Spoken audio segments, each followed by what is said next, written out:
नमस्कार विद्यार्थियों। आज हम पढ़ने वाले हैं हमारी कक्षा 10 का इतिहास का चैप्टर फर्स्ट का पार्ट 4। तो इससे पहले हमने 3 वीडियो बना लिए हैं। अगर वो नहीं दिख गए तो डिस्क्रिप्शन बॉक्स में जाइए, वहां से वो वीडियो देखिए। आज का हमारा टॉपिक होने वाला है जर्मनी और इटली का एकीकरण। तो देखिए किस तरीके से जर्मनी और इटली का एकीकरण होता है। जर्मनी क्या सेना राष्ट्र की निर्माता हो सकती है? जर्मनी में किस तरीके से सेना के द्वारा एकीकरण किया गया है, इसके बारे में आज हम देखने वाले हैं। तो जर्मनी को 1848 में जो निर्वाचित संसद थी, फ्रैंकफर्ट की जो निर्वाचित संसद थी, उसके द्वारा 1848 में राष्ट्र राज्य बनाने का प्रयास किया गया, लेकिन वो सफल नहीं हो पाया। अब राष्ट्रीय एकीकरण की जो जिम्मेदारी है प्रशा के पास आ जाती है। प्रशा जो है वो एक बहुत ही पावरफुल स्टेट था जर्मनी का। पहले जो वर्तमान जर्मनी है उसका एक बहुत ही पावरफुल स्टेट हुआ करता था, तो उसके पास आ जाती है। राष्ट्रीय एकीकरण में ओटो वॉन बिस्मार्क जो प्रशा का प्रमुख मंत्री था, उसका बहुत ही महत्वपूर्ण योगदान इसमें रहा। इसे जर्मनी के राष्ट्रीय एकीकरण का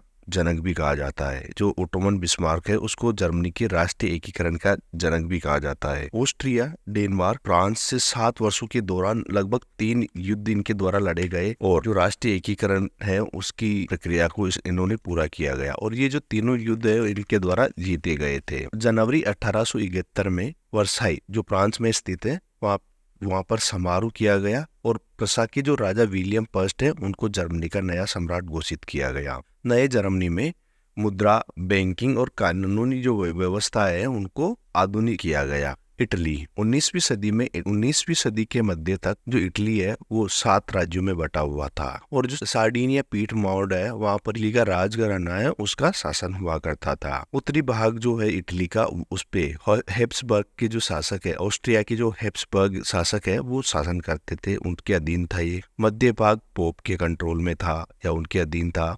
जो दक्षिणी भाग है वहां पर स्पेन का जो बुर्बोन शासक है उसके अधीन ये दक्षिणी वाला भाग था। 1830 में जूसेपी मेजीनी ने इटली को एकीकृत करने का प्रयास किया था, लेकिन वो सफल नहीं हो पाया। इसके द्वारा यंग इटली नामक एक गुप्त संगठन भी बनाया था। जो मेजीनी है उसके द्वारा गुप्त संगठन बनाया था जिसका नाम था यंग इटली, और एक यंग यूरोप भी बनाया था। अब इटली को एक करने की जो जिम्मेदारी है वो सार्डिनिया पीठमोंट के शासक विक्टर इमैनुएल के पास आ जाती है। इसका एक प्रमुख मंत्री होता है कावूर। इसने भी बहुत महत्वपूर्ण भूमिका निभाई। जो फ्रांस है उसके साथ कूटनीतिक संधि की इसके द्वारा, और 1859 में ऑस्ट्रिया को युद्ध में हरा दिया गया। किसके द्वारा? इटली के द्वारा। और इस युद्ध में गैरीबोल्डी है उसका बहुत ही ज्यादा योगदान रहा, उसने इसका नेतृत्व किया। और 1860 में 2 सिसिलियों के राज्य में इसके द्वारा प्रवेश किया गैरीबोल्डी के द्वारा, और स्थानीय किसानों की मदद से स्पेन के शासक थे उनको यहाँ से हटाने में मदद की, या ये सफल रहा। इमैनुएल को 1861 में एकीकृत इटली का राजा घोषित कर दिया। अब देखो एक बार हम देख लेते हैं जो गैरीबोल्डी है उसके बारे में। जूसेपी गैरीबोल्डी तो इटली के स्वतंत्रता संग्राम में इसका बहुत ही महत्वपूर्ण योगदान रहा है। नौसेना में ये एक नाविक था। 1833 में ये मेजिनी का गुप्त संगठन था यंग इटली, उससे जुड़ता है। 1834 में पीटमोंट में विद्रोह इसके द्वारा किया जाता है। इसके फलस्वरूप इसे देश से निकाल दिया जाता है और इसे अमेरिका जाना पड़ता है, और 1848 तक ये अमेरिका में ही रहता है। 1854 में विक्टर इमैनुएल सेकंड का इसके द्वारा समर्थन किया जाता है। 1860 में इसने दक्षिण इटली का अभियान किया, जिसे एक्सपेंडिशन ऑफ 1000 का, हजारों लोगों का अभियान। इस अभियान में इसे साथ बहुत सारे स्वयंसेवक जुड़े जिन्हें रेड शर्ट के नाम से जाना जाता है। यानी किस नाम से जाना जाता है? रेड शर्ट के नाम से जाना जाता है। 1867 में ये स्वयंसेवक जो पेपल राज्य है, जो पोप के जो अंडर में जो एरिया आता है पोप वहां पे जाते हैं। साथ ही फ्रांस की सेना दोनों से मिलकर ये युद्ध करते हैं, परंतु सफल नहीं हो पाता है। पेपल स्टेट और जो फ्रांस की सेना है उनके साथ ये युद्ध करते हैं, लेकिन सफल नहीं हो पाते हैं। अब देखते हैं अपन ब्रिटेन की अजीब दास्तान।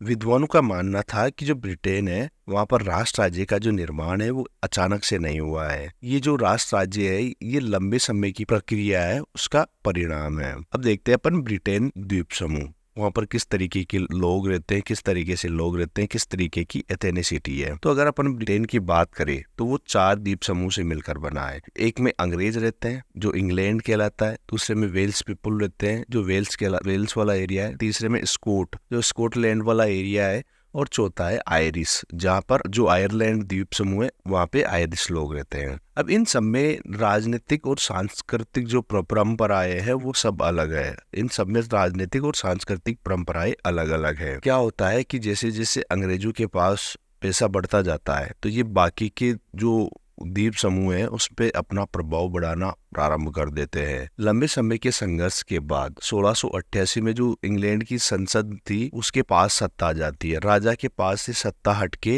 इंग्लैंड की संसद के पास आ जाती है। 1707 में इंग्लैंड और स्कॉटलैंड के बीच एक एक्ट होता है जिसे एक्ट ऑफ यूनियन के नाम से जाना जाता है।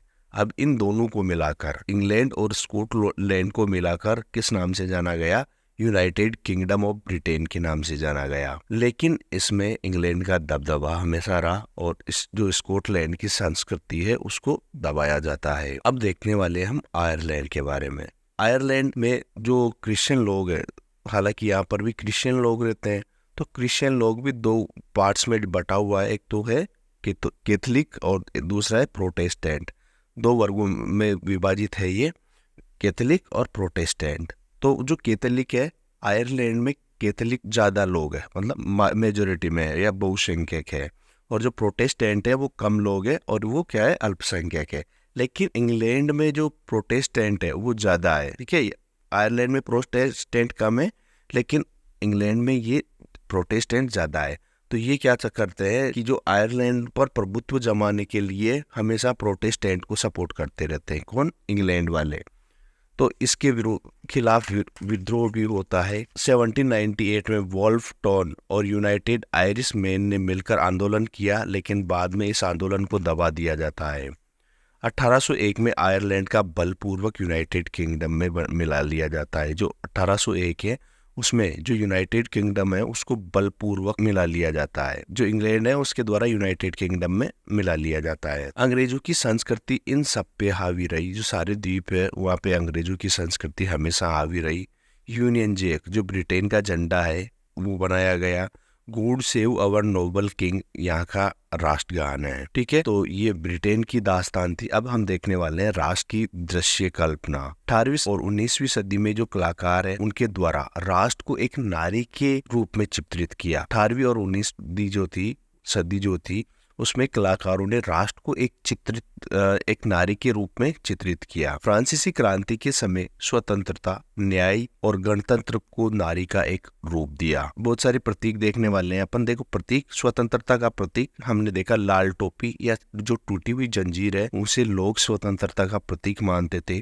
न्याय का प्रतीक महिला जिसकी आंखों पर पट्टी लगी हुई है। एक महिला का पुतला लगा रखा है और उसकी आंखों पर हम ने पट्टी बांध रखी है। हम बहुत सी बार आपने मूवीज वगैरह में भी देखा होगा, कोई जो कोट उठता है उसमें एक काली पट्टी बंधी हुई होती है महिला की आंखों पे। वो फ्रांस में जो ये महिला थी इसे मारियान नाम दिया। फ्रांस में जो ये महिलाएं होती थी उनको मारियान नाम दिया। 1850 में इसके ऊपर एक डाक टिकट भी चलाया था। जो ये छवि थी, ये जो चित्र था, इसका सिक्कों और डाक टिकट पर भी इसका फोटो लगाया गया था। सिक्कों पे भी इसका फोटो वगैरह लगाया था। तो स्वतंत्रता और गणतंत्र के चिन्ह कौन से होते हैं? स्वतंत्रता और गणतंत्र के चिन्ह लाल टोपी, तिरंगा और कलगी स्वतंत्रता और गणतंत्र के ये प्रतीक हुआ करते थे। इसकी प्रतिमा जो मारियावन है उसकी प्रतिमा हर चौराहे पे लगाई गई। वहाँ के हर चौराहे पे, हर सार्वजनिक जगह पे लगाई ताकि जो लोग हैं उनमें राष्ट्रीय एकता की भावना बनी रहे या राष्ट्रीय एकता की भावना आए। इसी तरीके से जो जर्मनी है वहाँ पे भी जर्मेनिया राष्ट्र का रूपक बनी। जो जर्मेनिया का चित्र है वो राष्ट्र का रूपक बना। ये ब्लूत वृक्ष के पत्तों का मुकुट पहनती थी। जो ये जर्मेनिया है ये क्या पहनती थी? ब्लूत वृक्ष है उसके पत्तों का मुकुट पहनती थी। और जो जर्मनी है वहाँ पर ब्लूत वृक्ष जो होता है उसको वीरता का प्रतीक माना जाता है, वीरता का प्रतीक माना जाता है। तो अब ये कुछ प्रतीक दे रखे हैं और ये कुछ उनके अर्थ दे रखे हैं। तो आप इनको अच्छे से देख लेना कि इस प्रतीक का क्या अर्थ होता है, ठीक है। तो इसे आप पढ़ लेना। अगला हम देखने वाले हैं राष्ट्रवाद और साम्राज्यवाद। राष्ट्रवाद और साम्राज्यवाद।